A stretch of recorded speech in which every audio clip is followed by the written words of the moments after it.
Hola, hola, hola, hola, hola, hola, hola, gente, ¿cómo están? ¿Todo bien, señoras y señores? Bueno, ¿qué les traigo hoy?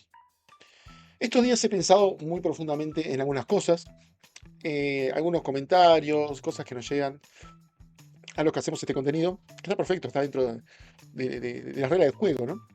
Que a veces muchos dicen que los uruguayos somos llorones, etcétera, etcétera, etcétera.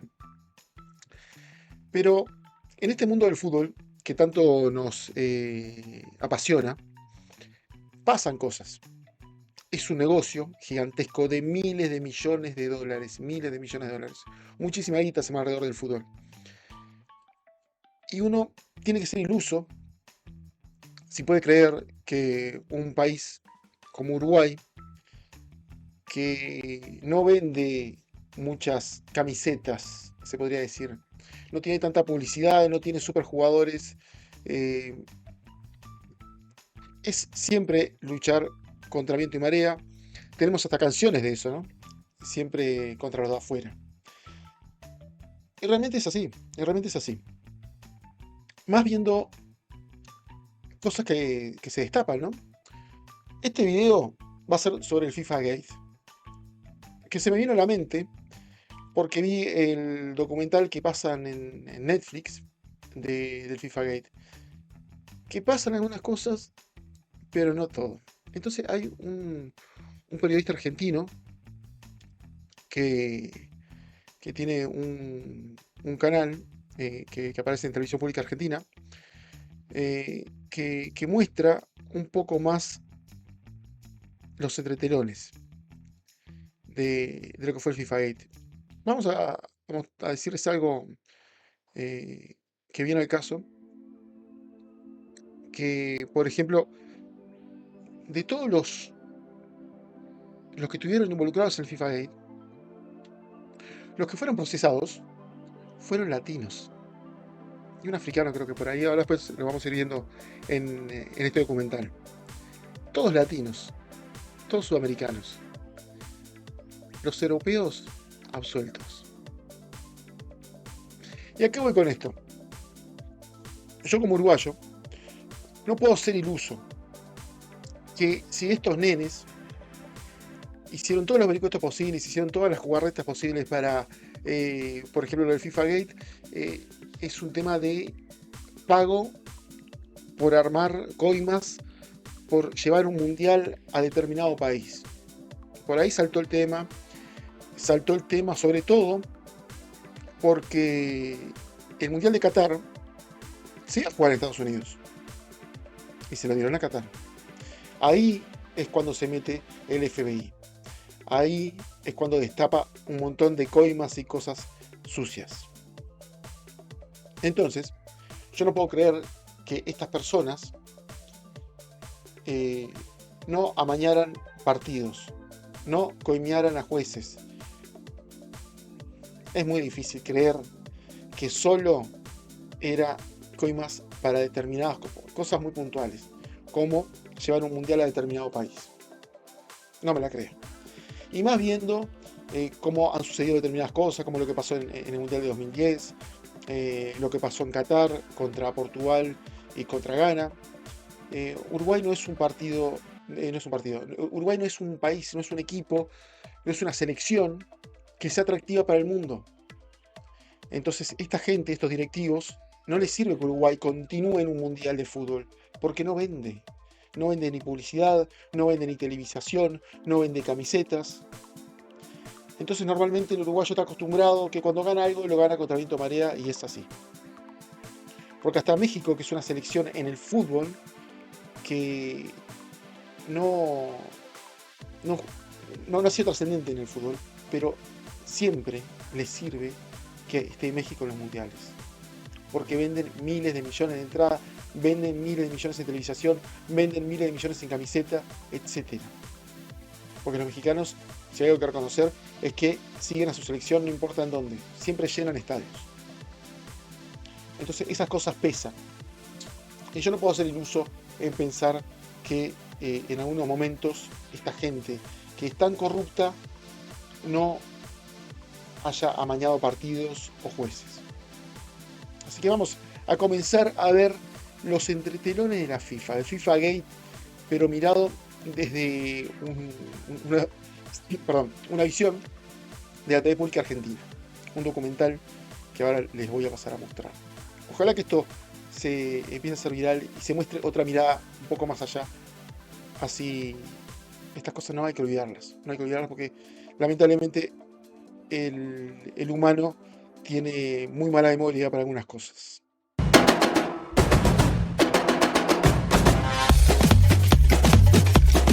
El fútbol es el sueño de millones de personas y de millones de dólares.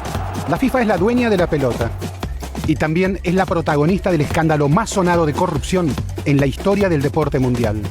Sobornos, traiciones, escuchas telefónicas, capturas hollywoodenses y presos VIP.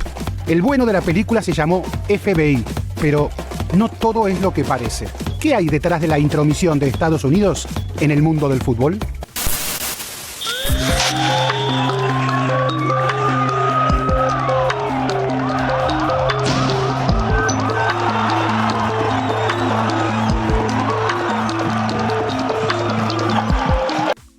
Gordo, infame Jack Blazer. Infame. Alejandro Bursaco, increíble. Esa imagen quedó para la historia. Blatter, que absuelto totalmente. They were expected to uphold the rules that keep soccer honest and to protect the integrity of the game. Instead, they corrupted the business of worldwide soccer to serve their interests and to enrich themselves. El fútbol es la mayor fábrica de ilusiones y emociones. Es fiesta compartida y compartido naufragio. Veneno y remedio. El juego de la gente. El deporte más popular del planeta. Un universo hecho de deseos, de gloria y hambre de victoria. Viene el centro para el cabezazo, varios por... Ezequiel Fernández es un capo. Este documental está espectacular. Atrás para el cabezazo. ¡Gol! ¡Brown de cabeza! ¡Gol de Argentina! ¡Brown! Argentina 1, Alemania 0.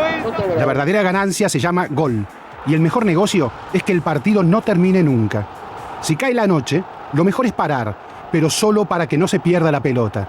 Y para seguir soñando en casa. Lavado de dinero, corrupción, sobornos, fraude. ¿Qué extraño idioma es ese? ¿De qué estamos hablando? Quienes no sabían que también se les venía la noche eran los patrones del fútbol el 2 de diciembre de 2010.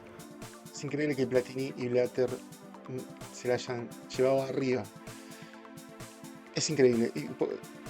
Y totalmente descarado, como Platini dijo para el Mundial 98, cómo movieron algunas fichas para que llegaran a la final Francia y Brasil. Lo que dijo fue, no vamos a hacer un esfuerzo tan grande para hacer un mundial y que a la final nos lleguen Brasil y Francia. Lo dijo descaradamente y sin ningún tapujo. Así que imaginen lo que yo digo, que esto no es solo venta de un país para un mundial. Es increíble. A partir de esa jornada, la historia de la FIFA cambió para siempre. Se elegían las sedes de los mundiales de 2018 y de 2022. Una doble votación. De ahí en adelante, ni el VAR los pudo salvar. Joseph Blatter anunciaba que la sede del Mundial del año 2018 será en Rusia y del año 2022 en Qatar, y aparecieron las primeras polémicas por esta decisión. La votación de la FIFA sorprendió a quienes pronosticaban los triunfos de las candidaturas de España a Portugal para el 2018 y de Estados Unidos para el 2022. ¿Cómo interpretás vos la decisión de la FIFA, por primera vez en su historia, haber elegido dos sedes en una misma votación? No es por primera vez en su historia, pasó antes, digamos. Lo que pasa es que antes organizar una Copa del Mundo tenía un valor comercial, social, civil muy distinto que ahora. Esta vez, lo que llevó a elegir dos sedes para el 2018 y el 2022 fue el gran error que cometemos los directivos siempre, mezclar la parte deportiva con la parte económica. Se eligió buscar dos sedes porque se estimó que al saber que el 2018 iba a ser la sede X y el 2022 la sede Y, íbamos a poder negociar mejor los derechos televisivos de la Copa del Mundo. En 1966, la FIFA designó 3 sedes de Copas Mundiales a la vez. Alemania 74, Argentina 78 y España 82. Pero esa triple designación evitó votaciones. Ya sea por elección reducida de su comité ejecutivo o mayoritaria del Congreso, la FIFA jamás había votado varias sedes juntas. La primera vez que lo hizo fue en 2010 y fue su certificado de defunción. Qué lindo que fue ver esto. El estadio lleno, como bien decía Juan, capacidad colmada, los colores, 1.500 artistas, 3.540 personas trabajaron para un espectáculo.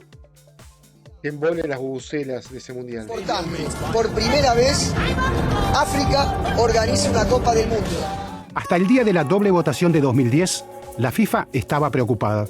Su mundial de 2010 en Sudáfrica no había sido un buen negocio, y ya se sabía que tampoco lo sería la siguiente Copa de 2014 en Brasil. La FIFA necesitaba recuperar dinero.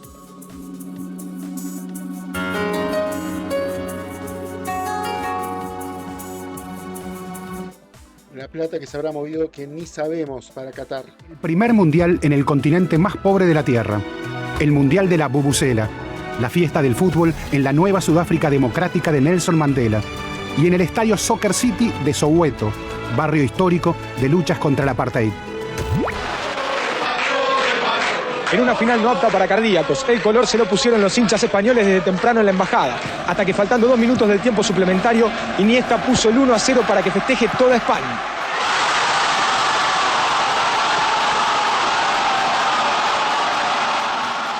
España celebró como justo campeón, pero el negocio de la pelota fue excesivo para un país tan desigual. Estoy seguro que no sé qué tan justo campeón fue España. Estoy seguro que le ayudaron bastante. Igual como ayudaron a Holanda para llegar a la final. Entonces no sé qué tanta justicia hubo en esos partidos. Estadios VIP indecentes en medio de la pobreza. La soberana república de la FIFA tuvo leyes especiales y exenciones impositivas, pero tampoco sus cuentas cerraron. Bueno, y los estadios en Sudáfrica, no sé cuántos estadios construyeron que después no sirvieron para nada. La FIFA tuvo que salir a poner plata. Y ya veían, como después sucedió, que el Mundial de 2014 en Brasil también iba a ser un fracaso económico, como finalmente lo fue para la FIFA. Grondona comentaba que había sido un grave error económico, pero una obligación política darle el Mundial a Sudáfrica, sobre todo con Mandela vivo, que si no hubiera sido por el aporte de la FIFA, ese Mundial era inviable. The 2010 FIFA World Cup will be organized in South Africa. Blatter, primer dirigente que se animó a darle un mundial a África, se paseó durante el mundial firmando autógrafos como si fuera Lionel Messi. Fue condecorado por el gobierno sudafricano. El suizo se sintió eterno, inmune a las críticas, impune. La historia criminal de la organización deportiva más grande del mundo. Así dice en su portada el libro FIFA Mafia. Su autor es el periodista alemán Thomas Kitzner. And they had impunidad, eso es lo de Blatter. With the election of South Africa, because this was only an African competition. There were only African countries against each other, so they didn't pay so much. Then you had Brazil. ¿No lo entienden, muchachos? Lo que pasó en el partido de Sudáfrica 2010 entre Uruguay y Ghana. Obviamente querían que pasara Ghana. Hicieron todo lo posible, el tema que el africano erró el penal. Y después obviamente no servía que Uruguay fuera a la final, así que le dieron una manito bastante grande a Holanda.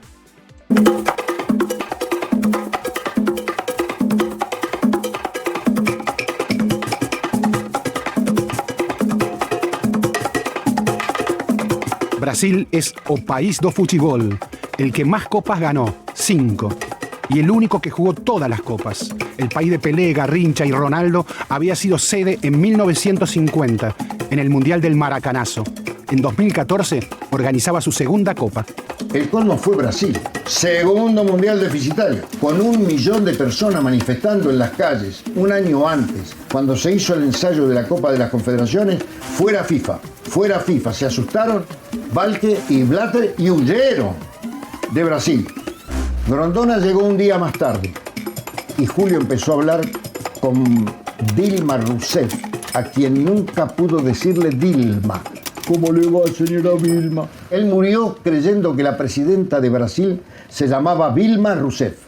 Y vamos a ayudar a terminar los estadios. Usted va a hacer el mundial. El Brasil del presidente Lula parecía el país del futuro. Recibió el Mundial 2014 y también los Juegos Olímpicos de Río 2016. Pero cuando llegó la fiesta, ya era un país en crisis. La Copa terminó siendo un gran negocio para las grandes constructoras como Odebrecht. En la elección de 2010, la FIFA decidió que había que asegurar los negocios. Entonces, ¿qué hacen ellos? Vamos a elegir 2 sedes. Se hizo por eso la doble votación, que obviamente con el diario del lunes estamos arrepentidos. That opened the door to all sorts of little arrangements between various parties. I'll vote for you, you'll vote for me. You go for 2022, I'll go for 2018. I can influence so and so. This happened between the Qataris and the Spanish in particular. But they were not the only ones, believe me. There were deals like that all around the place. Yuri Gagarin, el primer hombre en llegar a la luna. Para 2018, Rusia fue elegida en lugar de Inglaterra, que se creía ganadora antes de votar. Y para 2022, Qatar sorprendió al mundo derrotando al favorito de Estados Unidos. En su eterna impunidad, la FIFA jamás imaginó que esa doble votación terminaría marcando el inicio del llamado FIFA Gate. FIFA president will now hand over the trophy. Ese mismo día se eligió a Rusia y me sorprendió más que fuese Rusia que fuese Qatar. ¿Por qué? Porque hay cosas del lenguaje no verbal que uno ve. Putin no estaba ahí, ni el presidente de Rusia estaba en la sala. No había ninguna de las 2 máximas autoridades. En cambio, sí estaba el jeque de Qatar. That this was one of the dirtiest, if not the dirtiest, bidding competition for a sports event in history. I'd say even more than Salt Lake City with the IOC. The 24 people who were in charge in FIFA for this election in December 2010, only 2 had no problems with the prosecutors and criminal investigations after this. A lot of them went to prison. So it's you are doing this election with crooks, with real crooks.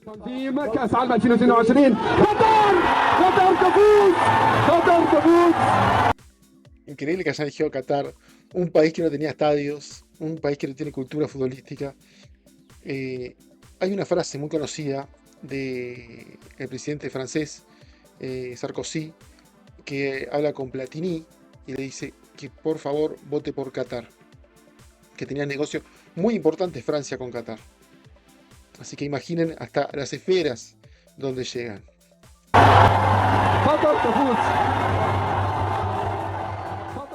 Nadie esperaba que Qatar ganase la votación. El mundo estaba seguro que Estados Unidos iba a ser el próximo sede de 2022. It was so clear that makes absolutely no sense to go to bring the football to the desert in a country, by the way, where nobody appreciates football, almost nobody. Yo hablé con Grondona, entonces cuando pasa delante mío, lo saludo y le digo, Julio, Qatar. Y entonces me dijo, están todos locos, van a ir todos presos. Number 1 sports is camel. Es increíble. Que se hayan sentido con tanta impunidad. Un país que no tenía estadios, un país que no tenía infraestructura para eso. ¿Cuántos miles de millones de dólares habrá llevado esta gente? Es increíble. Racing. Number 2 is the Falcons flying around. And number 3 maybe is football with 150 spectators in the stadium. So it was ridiculous from the first moment. It's just the world's worst place to have the World Cup. So I think that was kind of the straw that broke the camel's back. And I think the U.S. was furious because the World Cup was purchased out from under them. So I think that was the compelling reason for them to come after and to start scrutinizing these people. Y me acerco a Grondona y le digo, imaginen que tuvieron que cambiar que todos los mundiales se han jugado en junio, julio, y tuvieron que cambiar para que se jugara en diciembre, porque si hubieran jugado en junio, julio, 50 grados de temperatura en medio del desierto, no hubiera sido muy divertido para los jugadores ni para las personas que fueron a Qatar. Así que imaginen hasta qué punto tuvieron que moverse. Digo, don Julio, ¿cómo pudieron elegir a Qatar para el mundial? Y don Julio me dice, pibe, no te preocupes, yo para ese tiempo voy a estar muerto. Ese es un verdadero hombre.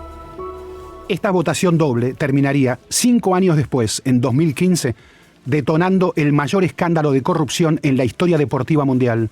Las sospechas de soborno eran inocultables. A Estados Unidos, policía mundial, le resultó fácil descubrir todo. El FBI se valió de leyes extraterritoriales y soplones. Fraude y lavado de dinero en cuentas norteamericanas y la acusación de Loretta Lynch, fiscal general de Estados Unidos. El escenario resultó ser un sitio histórico, impensado para una redada del FBI. El hotel suizo Bar Olac, lujoso y emblemático. En sus instalaciones, Alfred Nobel, inventor de la dinamita, gestó la idea de crear un premio mundial de la paz, un galardón que, muchos años después, terminaría interesando al presidente de la FIFA, a Mandela Blatter. The plan of Sepp Blatter to bring 18 to Russia and 22 to the United States and 26 to China, finally. Blatter tiene el ego más grande que cualquier estadio mundialista. To get this prize, yeah. Blatter no solo no fue premiado, sino que terminó renunciando. J'ai donc décidé de me représenter à la présidence, car je suis convaincu que c'était la meilleure option pour l'organisation. Les élections sont terminées, mais les défis qui se posent à la FIFA ne le sont pas. La FIFA a besoin d'une profonde restructuration. Bien que les membres de la FIFA m'aient conféré ce nouveau mandat, ce mandat n'a pas le soutien de l'intégralité du monde du football, et j'entends par là des supporters, des joueurs, des clubs, de tous ceux qui vivent, qui respirent et aiment le football. Y más que por el bien del fútbol, como argumentó la fiscal Loretta Lynch, descabezar a la FIFA se pareció a una venganza de Estados Unidos por no recibir la sede del 2022. El fútbol, uno de los pocos grandes negocios globales no en manos de Estados Unidos, pasó a depender de los tribunales de Nueva York. Estados Unidos no tenía a Messi, pero tiene al FBI, y alguien tenía que frenar a la FIFA. Someone had to do it. ¿Escucharon esa frase que es muy importante? Estados Unidos no tenía a Messi, pero tiene el FBI. Eso es lo que yo digo. Hay cosas que venden y te dan poderío. Messi da mucho poderío a cualquier selección o a equipo, como el Inter de Miami, que hizo que llegara al Mundial de Clubes. Esas cosas no las tenemos nosotros. Bien por los argentinos, bien por Messi. En su momento tenían a Maradona. ¿Pero qué pasa con Maradona? Maradona iba contra la FIFA. Maradona iba contra Estados Unidos. ¿Qué pasó en el Mundial de Estados Unidos? El FBI de nuevo. ¿Y qué se metió para hacerle todo el tema del doping y buscarle cualquier cosa? En que entre una enfermera a buscarlo al campo de terreno. Uno ama el fútbol y quiere creer. Uno ama el fútbol y pretende que sigan ocurriendo esas cosas como las que ha vivido Uruguay. Esos retos que ha superado Uruguay. Entonces uno sigue creyendo. Y ojalá que con las redes sociales, con YouTube, con determinadas cosas que pueden llegar más masivas a la gente, se puedan ver estas cosas, se puedan dejar en evidencia cuando se mueven o se hacen cosas de mala manera. It's the US. El FBI se valió de una ley especial dictada en Estados Unidos en 1970, una ley que buscaba poner fin a la mafia en Nueva York. Rudy Giuliani, entonces fiscal federal, la usó para encarcelar no solo a los soldados que apretaban el gatillo, sino también a los capos que daban las órdenes. Ley de chantaje civil, influencias y organizaciones corruptas en español. El crimen organizado tenía que combatirse con una ley organizada. Con ella, el FBI descabezó a las 5 familias mafiosas que controlaban Nueva York, sembrando el terror. Pero el FIFA Gate, paradójicamente, terminaría encarcelando solo a dirigentes latinoamericanos. Ni europeos, ni la TV que pagó los sobornos. ¿Una limpieza ética o étnica? A mí me llamó siempre la atención que los únicos coimeros del mundo del fútbol fueran sudamericanos y que ningún europeo, ningún asiático, un africano, pero por otras cuestiones, estuvieran imputados o sospechados. Es raro. Es raro. Los latinos están presos y el resto dando vueltas sin ningún inconveniente. Eles se resguardam, eles se protegem, porque se o Platini fosse argentino, tinha sido preso. Se o Blatter fosse paraguaio, tinha sido preso. E por aí afora. E os executivos das grandes redes de televisão, da mesma forma. Esa jornada de 2015... No, porque no solo eran directivos, presidentes, políticos, grandes empresarios quedaron por fuera. El FBI comenzaría a delinear el Dream Team de la corrupción FIFA, un combinado esencialmente latinoamericano. Eduardo Lee, Costa Rica, Eugenio Figueredo, Uruguay, Jeffrey Webb, Islas Caimán, Julio Rocha, Nicaragua, Rafael Esquivel, Venezuela, Costas Tacas, Islas Caimán, José María Marín, Brasil. Todos ellos acusados de conspirar para solicitar y recibir en total más de 150 millones de dólares en sobornos. La corrupción es rampante, sistémica y arraigada, tanto en Estados Unidos como en otros países, asegura el FBI. Vamos. Estoy seguro que los pelotudos de los latinos americanos, de los sudacas, de esos 150 millones de dólares, habrán sido limosna para lo que se habrá llevado Platini, Blatter y todos los europeos, que hasta Sarkozy estaba involucrado. Vamos a revisar paso a paso cada una de las instancias. Pero si sabemos que el fútbol jamás fue un deporte prioritario en Estados Unidos, ¿qué explicación podría tener el FIFA Gate? ¿Fue solo una revancha por quedarse afuera del Mundial 2022? ¿O hubo algo más? ¿El lavado de dinero en su sistema financiero fue la razón o solo una excusa? ¿Qué otras posibilidades reales de entrar en el negocio del fútbol? Para mí le cayó muy mal el hecho de que no lo eligieron a ellos y sí a Qatar. Porque había sido desplazado la organización del Mundial de Qatar. Pero ahí tienes agentes del FBI que no saben nada del fútbol, hasta menos que yo, si pueden creer. ¿Qué lectura debemos hacer ante semejante escándalo mundial que cambió para siempre la historia de la FIFA?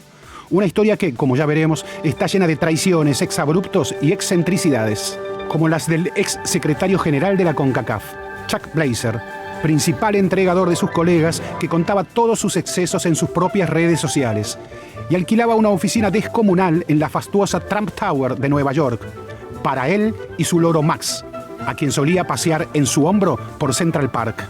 Y también alquilaba otra oficina para sus gatos, $6.000 al mes en la misma torre, con sintonía en el canal de Animal Planet, todo a cargo de la CONCACAF. Una FIFA con uno de sus directivos, el entonces presidente de la CONMEBOL, el paraguayo Nicolás Leoz, que infructuosamente pide ser nombrado en 2010 nada menos que Sir, caballero del Imperio Británico por la reina, a cambio de votar por la sede inglesa. Una FIFA con un apriete entre los ex número uno del fútbol argentino y brasileño, Julio Grondona y Ricardo Teixeira, al mismo Nicolás Leoz en el baño de Zúrich, para que vote por Qatar en el intervalo de la votación de 2010. Qué increíble los tejes y manejes de la FIFA. Qué increíble. Entonces, estas cosas te dan a pensar. Yo no puedo creer que nadie se dé cuenta de este tipo de cosas. Si esta gente manejaba en el fútbol de esta manera para elegir sedes, ¿ustedes creen que realmente estos dirigentes, con la fuerza que tenían, no iban a empujar a un juez para un lado o para el otro? ¿No iban a hacer lo posible para que una sede le quedara más cómoda a un país que a otro? Yo creo que Argentina es un buen ganador del Mundial de las Copas Américas. Pero no puedo dejar pasar que en la última Copa América tuvo un camino fácil. Está bien. Se lo ganaron porque ganaron el Mundial, etc. Quizás, yo no creo que haya sido ayudado por los penales. Creo que fue un equipo de los que mejor jugó. Pero quizás tuvo alguna ayuda que no se vio o que no quiero ver por ser latino también. Pero hay que acordarse que Messi jugaba en el PSG, el presidente de PSG era catarí, le encantaba Messi, y uno, después de ver todas estas cosas, puede dudar. Esto es la punta del iceberg de todas las cosas, de todo lo que tejían los dirigentes de la FIFA. Entonces, no podemos ser ilusos de creer que no manejaban otras cosas. Porque en su momento, João Avelange llevó de la mano a Brasil en muchos momentos de la historia cuando él era presidente de la FIFA. No tengo pruebas, pero tampoco dudas. Vamos firmar esse contrato com a nova diretoria de CONMEBOL. Porque se firmar com Leoz va a tener problemas, ¿no? ¿Se acuerda? Se falou, boa ideia, no, vamos firmar, sí. Pero ese fue el contrato de venta de derechos. Están mezclando diferentes contratos. Cuando vos firmaste con nosotros. Unas escuchas telefónicas sorprendentes. Chuck Blazer, el gordo infame ese que tenía un apartamento para los gatos y andaba con el loro para todos lados, la FIFA lo agarró, le puso un micrófono en un llavero y, si no estoy equivocado, este Chuck Blazer no está preso porque batió a todos, fue la rata del FBI y tenía millones de dólares en coimas, etc. Entonces esas cosas son la que da un poco de rabia cuando tenés a esta gente que bate, que vendió a mucha gente y ahora está comodín. Y una sede en un edificio con solo 2 pisos a la vista y 5 bajo tierra. Un búnker que, según dijo una vez el expresidente Blatter, impide que se filtren los resultados de las votaciones. La investigación por corrupción sigue hasta hoy. Pero hagamos memoria, porque deberíamos decir que acaso el FIFA Gate comenzó mucho antes.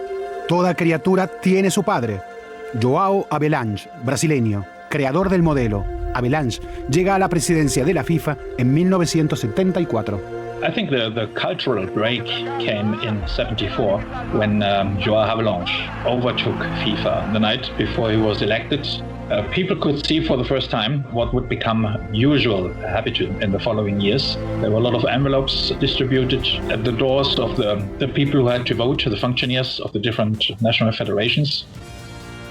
Que o João Havelange era o homem errado na hora certa. João Havelange assume a FIFA em pleno mundo globalizado. E ele chega respaldado por empresas como a Coca-Cola e a Adidas, e de fato ele tem um papel modernizador, mas modernizador para poucas pessoas. Embora atingindo o mundo inteiro, a festa, a distribuição de lucros era em torno de un grupo pequeño. Era un ultra corrupto. Havelange inventó el sistema de corrupción en el fútbol. Porque Havelange es presidente de la FIFA en la plena evolución tecnológica. Adviertan, año 1974, solo una televisión abierta, firme, progresiva y de inversión en algunos países, especialmente México, que fue un gran aliado de Havelange. Televisa. Ele transforma a FIFA, que era um escritório, né, pequeno em Zurique, numa grande transnacional, mas numa transnacional profundamente corruptora e corrompida. Que la modernizó seguro, que la corrompió es probable. Empezó a cobrar sobornos a cambio de derechos de patrocinio y de televisión del fútbol, empezando los fines de la década 70.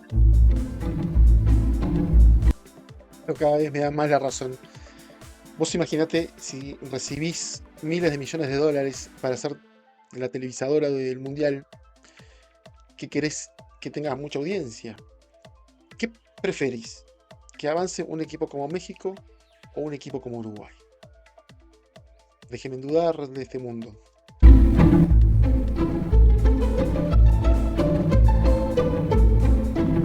Yo podría decir que es el padrino de la corrupción en el fútbol.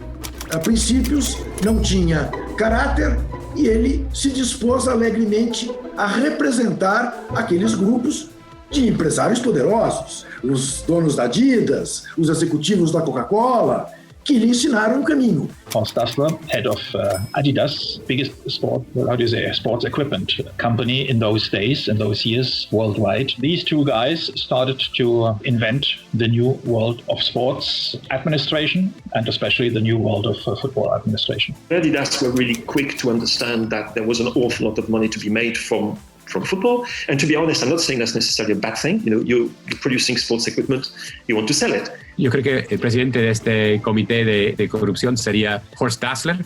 Horst Dassler fue el hijo del fundador de la marca Adidas, y Dassler desde los años 70 se empeñó a pagar sobornos a los dirigentes de fútbol y también del Comité Olímpico para controlar esos dos deportes. Él entendió que esos eran los dos entes deportivos más importantes del mundo.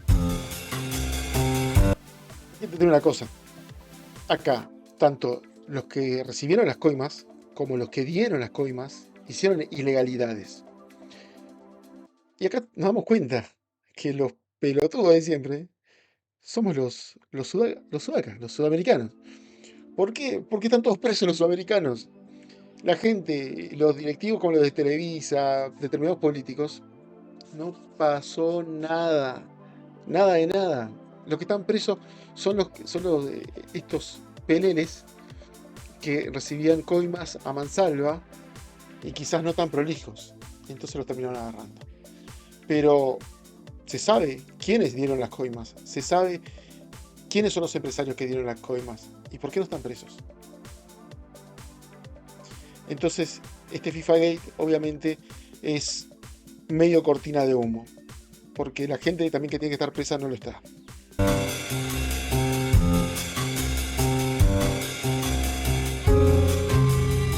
Avalanche celebra en 1978 en Argentina su primer mundial como presidente de la FIFA. El país sufre una dictadura militar y el dictador Videla quiere la copa para que el fútbol tape la represión. Avalanche se da cuenta que los mundiales son un juguete caro, que la pelota no es solo un negocio económico, sino también un botín político. El otro día estaba hablando con Robertito de norte a sur, que me decía, Argentina 78 fue elegida la sede antes de que Argentina entrara en dictadura. Pero ya se cambiaron sedes por determinadas cosas. Se le cambió a Colombia, se le dio a Chile, se le dio a México. Eso no es una excusa. Tranquilamente la FIFA, si hubiera querido, hubiera cambiado la sede para otro país en Argentina 78. Pero obviamente a la FIFA en algunas circunstancias le sirve que haya un gobierno de determinada forma o ideología. Menudo montón de mierda.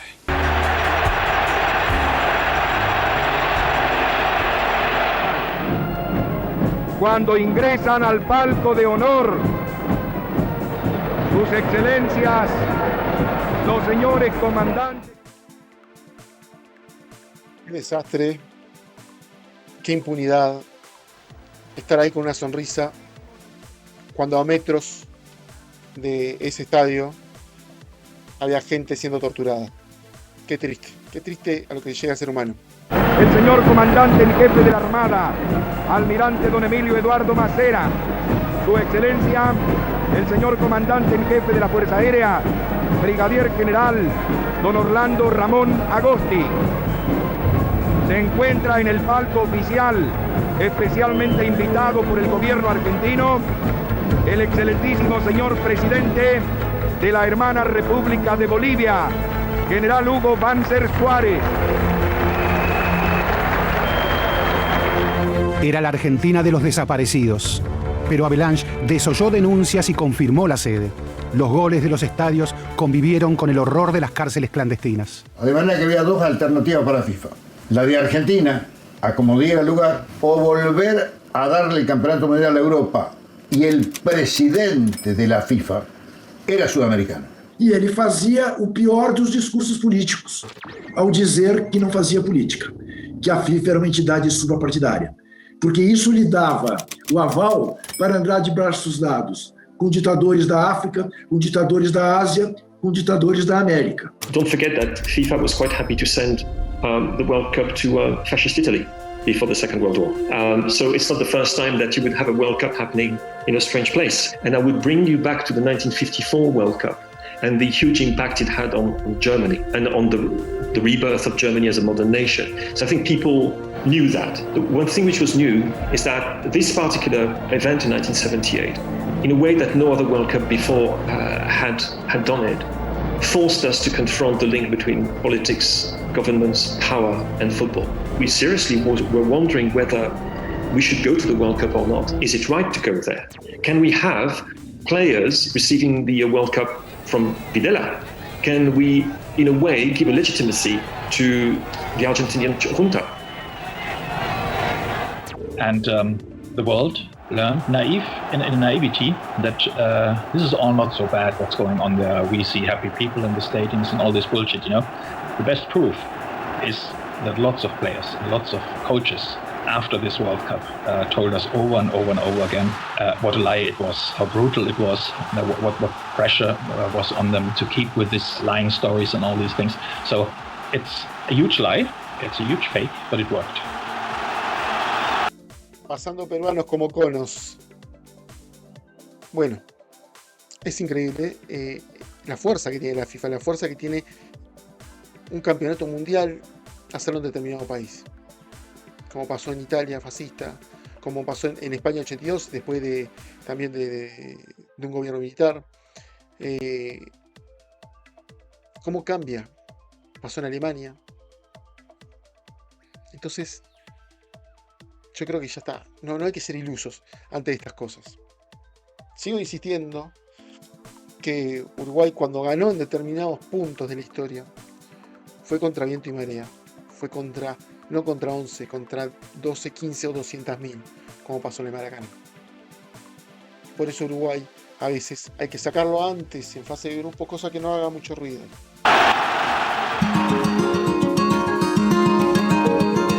Televisa, a través de Guillermo Cañedo, fue determinante para que Argentina pudiera hacer el Campeonato Mundial 78 porque era aliado de Joao Belange y a través de Joao Belange del gobierno argentino para poder poner el espectáculo en marcha, ya que ellos eran los principales tenedores de derechos. Era una gran relación porque Cañedo era el brazo derecho de Belange, por decir que era el presidente de la FIFA, Cañedo. La fiesta del Mundial 78 precisaba un financista. La FIFA de Avalanche contó entonces con el apoyo del grupo mexicano Televisa, gigante de la televisión de Latinoamérica.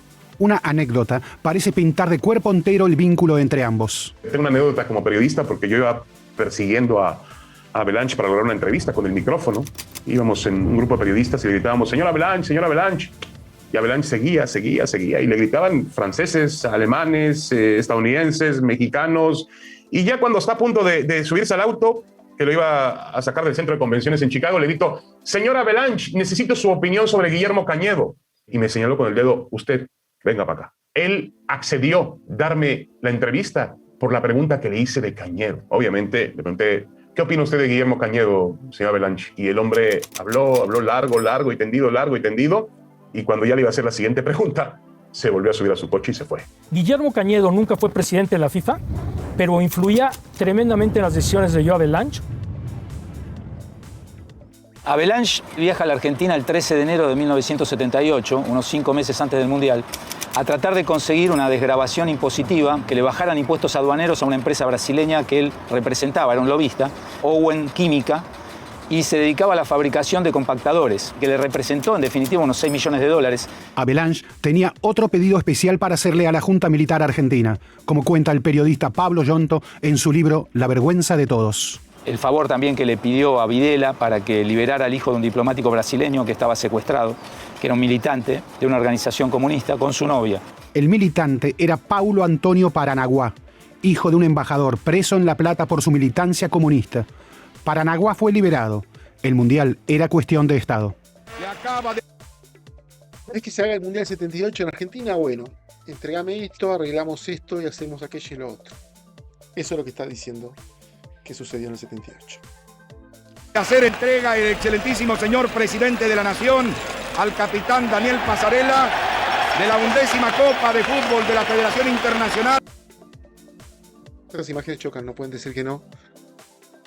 Y estoy seguro que después en otros momentos este favor que dio Argentina se lo cobraron más tarde en la historia. Estoy casi seguro de eso. De fútbol asociado 1978. En su momento, Argentina 78 fue uno de los mundiales más deficitarios de la historia. Una pérdida récord de 700 millones de dólares. Pero Videla logró ganar imagen y el hombre fuerte de la organización, el vicealmirante argentino Carlos Lacoste, tuvo su premio. Fue designado por Avalanche vicepresidente de la FIFA. Y no fue lo único que recibió. La justicia descubrió que Lacoste había incrementado su patrimonio en un 500%. Avalanche salió en su defensa, declaró ante los tribunales argentinos que él mismo le había prestado el dinero para la compra de una residencia en el lujoso balneario uruguayo de Punta del Este. En 1979, Lacoste dio el visto bueno para que la Asociación del Fútbol Argentino eligiera nuevo presidente. Sería un tal Julio Grondona, don Julio, un aprendiz Grondona, que era ferretero de Avalanche.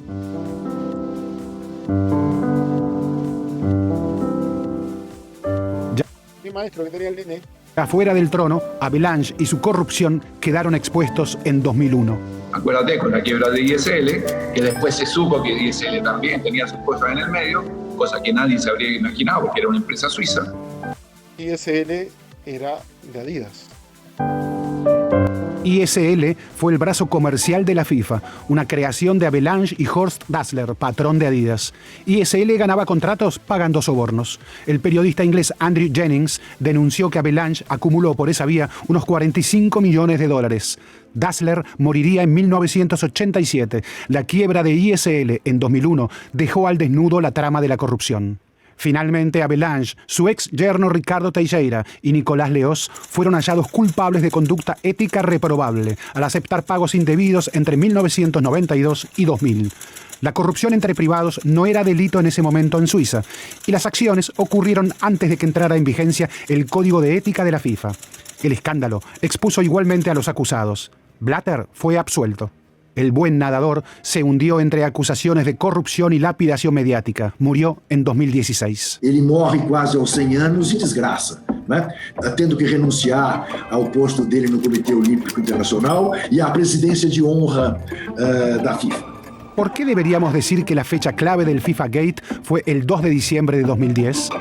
¿Por qué la FIFA eligió en esa doble votación los mundiales de Rusia 2018 y Qatar 2022? ¿Por qué dejó afuera primero a Inglaterra y luego a Estados Unidos? ¿Por qué cayó Blatter? Bueno, gente, esto es el episodio 1, si mal no recuerdo son 5, de el FIFA Gate, mirado desde otro punto de vista. Me parece más crudo, más original, como lo hace este periodista argentino. Sin duda, que en los tejes y manejes, lo absurdamente sucio que está la FIFA es increíble. Y uno le gusta este deporte, ama el fútbol y elige creer que pasen cosas buenas, que cada tanto sucedan milagros, que cada tanto podamos avanzar. Eso es lo que yo elijo creer. Porque esto va a seguir sucediendo, va a seguir pasando, que toda esta gente se va a seguir enriqueciendo de la mano del fútbol. Y que lo más probable es que más de una vez estén metidos para acomodar algún que otro partido.